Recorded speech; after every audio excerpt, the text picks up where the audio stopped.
भारत के अंदर रूसी तेल को लेकर हुई बगावत। बोले भारतीय एक्सपर्ट कि भारत की सरकार तेल से मोटा मुनाफा कमा रही, लेकिन नेशनल इंटरेस्ट के तौर पर लोगों को सस्ता तेल नहीं मुहैया करवाया जा रहा। जी हाँ दोस्तों, भारत के अंदर दोस्तों बवाल खड़ा हो गया है रूसी तेल के ऊपर। रूसी तेल के ऊपर एक तरफ जहां अमेरिका के 50% टैरिफ हमें फेस ऑफ करने को मिल रहे हैं, और दूसरी तरफ रूसी तेल के ऊपर भारत के अंदर ही अब आवाज़ उठने लगी है। आवाज़ है कि भारत को वो फ़ायदा नहीं मिल रहा है जो मिलना चाहिए, और भारत की सरकार, ऑयल कंपनीज और इसी के साथ बड़े बड़े जो बिजनेसमैन हैं वो इससे मोटी कमाई कर रहे हैं, और भारत के लोगों को इससे कोई भी फ़ायदा नहीं मिल रहा है। दोस्तों बताया जा रहा है कि 2024-25 के फिस्कल ईयर के अंदर भारत ने $60 बिलियन के petroleum product discounted Russian crude का एक एक्सपोर्ट किया था।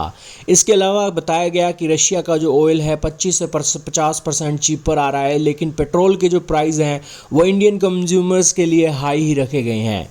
तीसरी बात बोली गई है कि ऑयल कंपनीज ने 86,000 करोड़ का प्रॉफिट कमाया है, और सेंटर ने फ्यूल टैक्स से 2.7 लाख करोड़ रुपए एनुअली एक कमाए हैं। फिर बताया गया है एक्साइज ड्यूटी ₹2 लीटर बढ़ाई गई है, और ये इससे 32,000 करोड़ रुपए एक्स्ट्रा गवर्नमेंट के पास आया है, जिससे वो कह रहे हैं कि कॉमन मैन को कोई फ़ायदा नहीं है, सारा फ़ायदा सरकार को है और बड़ी बड़ी कंपनियों को है जो रिफ़ाइन कर रही हैं।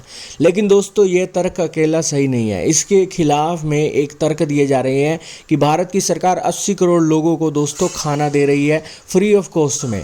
और दूसरी बात ये भी बोली जा रही है कि डेवलपमेंट करनी होती है, इकोनॉमी को संभालना होता है। अगर लोगों से टैक्स नहीं वसूला जाएगा तो आखिरकार ये सारी चीज़ें कैसी होंगी।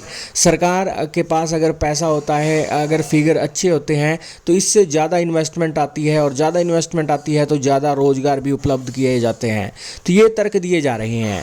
खैर दोस्तों, आपको कौन सा तर्क सही लगता है कमेंट सेक्शन में बताइएगा। लेकिन ये बात तो बिल्कुल सत्य है कि भारत के लोगों को उतना बेनिफिट नहीं मिल रहा है जितना बेनिफिट एक सस्ते तेल के कारण, रूस से तेल खरीदने के कारण मिलना चाहिए। आप क्या कहेंगे दोस्तों, कमेंट सेक्शन में बताइएगा।